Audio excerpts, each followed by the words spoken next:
Hi hello. അപ്പോൾ നമ്മൾ അടുത്തൊരു വീഡിയോ ആയിട്ട് വന്നിരിക്കുകയാണ്. അപ്പോൾ നമ്മൾ സൺഡേയിലത്തെ ഒരു ദിവസമാണ് ഈവനിങ്. അപ്പോൾ വൈകുന്നേരം ഞങ്ങൾ പുറത്ത് പോകാമെന്ന് വെച്ചു. അപ്പം അവനെയും കൂട്ടി ഞങ്ങൾ പുറത്ത് പോവുകയാണ്, തക്കുടുവിനെയും. അപ്പം നമ്മൾ പോകുന്നത് ഷേക്ക് കുടിക്കാൻ വേണ്ടി. അപ്പം മൂവാറ്റുപുഴ സ്റ്റേഡിയത്തിൻ്റെ അടുത്ത് കുറേ കടകൾ നിരന്ന് കുറേ കടകളുണ്ട്. അതായത് ഷേക്കിൻ്റെ പല വെറൈറ്റീസ് ആയിട്ടുള്ള കുറേ ഷേക്കുകൾ കിട്ടും. ഷേക്ക് അങ്ങനെ കുറേ കാര്യങ്ങൾ കിട്ടും കേട്ടോ. അപ്പം ഞങ്ങൾ അവിടെ ചെന്ന് ഞാൻ ആദ്യമായിട്ട് പോകുന്നത്. അപ്പോൾ അവിടെ ചെന്ന് കഴിഞ്ഞപ്പോൾ ലൈം ജ്യൂസ് മേടിച്ചപ്പം ചെറിയൊരു കടിയും മേടിച്ചപ്പം അവന് വീഡിയോ എടുക്കാൻ പെട്ടെന്ന് ഓർത്ത് തന്നിട്ട് അവൻ പകുതി കഴിച്ച് കഴിഞ്ഞപ്പോഴേ എടുത്തു തുടങ്ങിയപ്പം ഇതാണ് അവിടുത്തെ ആ ഒരു സ്ഥലവും കാര്യം. അപ്പോൾ അവനൊരു ലൈം ജ്യൂസും ചെറിയൊരു സ്നാക്സും മേടിച്ച് കൊടുത്തു. അപ്പം ഞങ്ങളിപ്പം പടത്തിൽ കണ്ട ഒരു ലൈം ജ്യൂസായിരുന്നു. അപ്പോൾ ലൈം ജ്യൂസല്ല, ചില്ലി സോഡ എന്ന് പറയും. ഇപ്പം മുളകും നാരങ്ങ അതെല്ലാം ഇട്ടിട്ടുള്ളൊരു സോഡയുടെ ഒരു ഐറ്റമായിരുന്നു. ഭയങ്കര അത്യാവശ്യം വരുവുണ്ടായിരുന്നു. അപ്പം അത് കണ്ടപ്പോൾ അവൻ അത് വേണമെന്നും പറഞ്ഞ് വാശി പിടിച്ചു. അപ്പോൾ ആ സ്ട്രോയിൽ കൊടുക്കുന്നപ്പോൾ അത് പേപ്പറിൻ്റെ സ്ട്രോ ആയതുകൊണ്ട് അവൻ അത്ര വശമില്ല. അവൻ കടിക്കും. അത് എന്തോ വലിച്ചാൽ കിട്ടുന്നില്ലാത്തുള്ള രീതിയിൽ അവൻ കടിക്കും. അപ്പോൾ അതുകൊണ്ട് അത് ഊരിയിട്ടാണ് പിന്നെ കൊടുത്തത്. മറ്റേ പ്ലാസ്റ്റിക്കിൻ്റെ സ്ട്രോയിൽ അവൻ നന്നായിട്ട് വലിച്ചു കുടിക്കും. അപ്പോൾ പുള്ളി ഇപ്പോൾ തന്നെ ഗ്ലാസ്സിൽ പിടിച്ചൊക്കെ കുടിച്ചോളൂ, എങ്ങനെ വേണമല്ലോ. അപ്പം ഞാൻ നേരത്തെ തന്നെ അതൊക്കെ ശീലിപ്പിച്ചു. കാരണം ജോലിക്ക് പോകുന്നതുകൊണ്ട് അവന് അതുപോലെ തന്നെ ഞാൻ കൊടുത്ത് പഠിപ്പിച്ചു. അപ്പം പുള്ളി തന്നെ കുടിച്ചോളും. എന്തെങ്കിലും മേടിച്ച് കൈ കൊടുത്താൽ മതി, അപ്പം അത് തന്നെ കഴിച്ചോളും.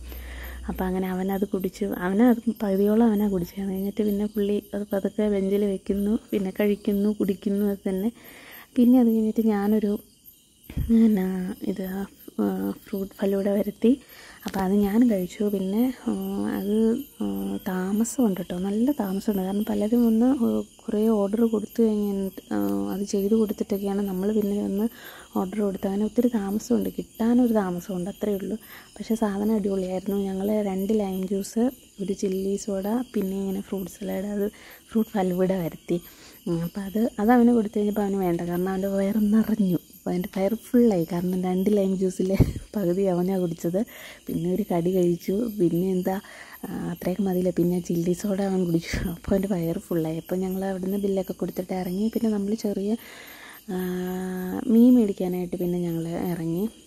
അപ്പം മാർക്കറ്റിൻ്റെ അവിടെ തന്നെ, മൂവാറ്റുപുഴ മാർക്കറ്റിൻ്റെ അവിടെ തന്നെ കുറേ മീൻ വിൽക്കുന്ന കടയുണ്ട്. അപ്പം ഞങ്ങൾ അവിടെ ചെന്ന് ചെമ്പല്ലിയോ കിളിയോ എന്തോ ആ ചേട്ടായി മേടിച്ച് ക്ലീൻ ചെയ്യാൻ വേണ്ടിയിട്ട് അവർക്ക് കൊടുത്തു. അപ്പം അത് ഒത്തിരി മീനുകളുണ്ടായിരുന്നു കേട്ടോ. നമ്മൾ നോക്കി ഇപ്പോൾ ഞാൻ കഴിക്കുന്ന കുറച്ച് മീനുകളേ ഉള്ളൂ. അപ്പോൾ അത് നോക്കി മേടിച്ചു. അപ്പോഴത്തേനും അവൻ ചിടുങ്ങാൻ തുടങ്ങി. പിന്നെ അവൻ്റെ അതായത് സെൽഫി ക്യാമറ എടുത്ത് കുറേ വീഡിയോസ് എടുത്തില്ലേ, അവൻ മര്യാദയ്ക്ക് ഇരിക്കില്ല എന്ന് തോന്നി. പുള്ളിക്ക് നന്നായിട്ട് ഉറക്കം വരുന്നുണ്ട്. ഉറക്കം വരുമ്പോഴാണ് ഇപ്പോൾ കൈ കുടിക്കുന്നത്. പണ്ടൊക്കെ ഏത് സമയവും കൈ വായിലായിരുന്നു. ഇപ്പോൾ ഉറക്കം വരുമ്പോഴാണ് കൈ വായി കയറ്റി വയ്ക്കുന്നത്. അപ്പോൾ പുള്ളി അങ്ങനെ ഇരുന്ന് കുറേ നേരം കഴിഞ്ഞ് പിന്നെ പാമ്പേഴ്സ് മേടിക്കാനായിട്ട് ഞങ്ങൾ സ്ഥിരം കയറുന്നൊരു മെഡിക്കൽ ഷോപ്പുണ്ട്. അപ്പോൾ അവിടെ ചെന്ന് ഞങ്ങൾ ആ ഷോപ്പിൽ കയറി പാമ്പേഴ്സ് മേടിച്ചു. പിന്നെ ഒരു വായുഗുളിക അതെന്തോ മേടിച്ചു. അത് കഴിഞ്ഞ് ഞങ്ങളൊരു ബേക്കറി കയറി. എനിക്ക് അലവ ഭയങ്കര ഇഷ്ടമുള്ളതുകൊണ്ട് ഞാനൊരു കുഞ്ഞ് കറുത്ത ഇല വെച്ച് മൂവാറ്റുപുഴ ഒരു കടയുണ്ട്. അത് ഏത് കടയാണെന്ന് എനിക്കറിയത്തില്ല. ഞാൻ ഏതോ ഒരു സമയത്ത് അത് മേടിച്ചപ്പം എന്താ പറയുക, വായിലിട്ട് കഴിഞ്ഞാൽ അലിഞ്ഞു പോണ രീതിയിലുള്ളൊരു ഹലുവ. അത് കറുപ്പ് തന്നെയായിരുന്നു. എനിക്ക് ഭയങ്കര അത് കഴിഞ്ഞ് പിന്നെ ഞാനിപ്പം അത് കട ഓർത്ത് വയ്ക്കാൻ കഴിഞ്ഞില്ല. ഞാനത് കഴിഞ്ഞ് പിന്നെ ഏത് കടയിൽ കയറിയാലും ആ നിരയിലുള്ള ഏത് കടയിൽ കയറിയാലും ഞാൻ മേടിക്കാറുണ്ട്. പക്ഷെ അതേ ടേസ്റ്റ് വരാറില്ല. അത് ഏത് കടയിൽ നിന്നാണെന്ന് മറന്നുപോയി. പിന്നെ ഞങ്ങൾ കുറച്ച് സിപ്പപ്പ്, ഐസ്ക്രീം, പിന്നെ കുറേ പലഹാരങ്ങളെല്ലാം മേടിച്ചു. അപ്പോൾ അനിയത്തിയുടെ പിള്ളേരും അവരും എല്ലാം വീട്ടിലുള്ളതുകൊണ്ട് കുറേ അങ്ങനെയുള്ള എല്ലാം മേടിച്ച് പതുക്കെ ഞങ്ങൾ ഇറങ്ങി വീട്ടിലേക്ക് വന്നു. വീട്ടിലേക്ക് ഇപ്പോൾ വന്ന് കയറിയപ്പം ഞങ്ങളെ നോക്കിയിരിക്കുക പെണ്ണുങ്ങൾ 2 പേരും എന്നാ മേടിച്ചുകൊണ്ട് വരുന്നതെന്നറിയാൻ. അപ്പോൾ അങ്ങനെ ഞങ്ങൾ വീടെത്തി കഴിഞ്ഞ് ഞങ്ങൾ റെൻറ്റിന് താമസിക്കുന്ന വീടാട്ടോ. നമ്മൾ മേലിലത്തെ നിലയിൽ, താഴെ വേറെ ഫാമിലി ഉണ്ട്. അപ്പോൾ ഈ ഇടയ്ക്ക് മാറിയതേ ഉള്ളൂ.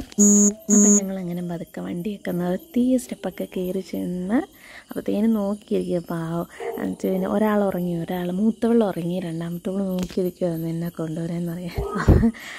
അനിയത്തിയുടെ കെട്ടിയവനാണ് കാലൊക്കെ കയറ്റി വെച്ച് അവൻ നഖം വെട്ടിക്കൊണ്ടിരിക്കുകയായിരുന്നു. അപ്പോൾ പിന്നെ കളിയൊക്കെ പറഞ്ഞ് എന്താടി വീഡിയോ എടുക്കണേന്ന് ചോദിച്ചു. അപ്പോഴത്തേനും അവൾ ഉറങ്ങിയത് കൊണ്ട് അങ്ങനെ രണ്ടുപേരും ഹാപ്പിയായി. അവനും കൊടുത്ത് പിന്നെ കഴിച്ചില്ല. എന്നാലും പിള്ളേരുടെ മൊത്തം സന്തോഷം കണ്ടപ്പോൾ ഭയങ്കര സന്തോഷമായി. പിന്നെ ഞങ്ങൾ ഭക്ഷണം എല്ലാവരും കഴിച്ചു, രാത്രി കിടന്നു. അപ്പോൾ ഇത്രയുള്ള വീഡിയോ ഇഷ്ടപ്പെട്ടെങ്കിൽ ലൈക്ക് ചെയ്യുക, കമൻറ്റ് ചെയ്യുക. ടാറ്റാ.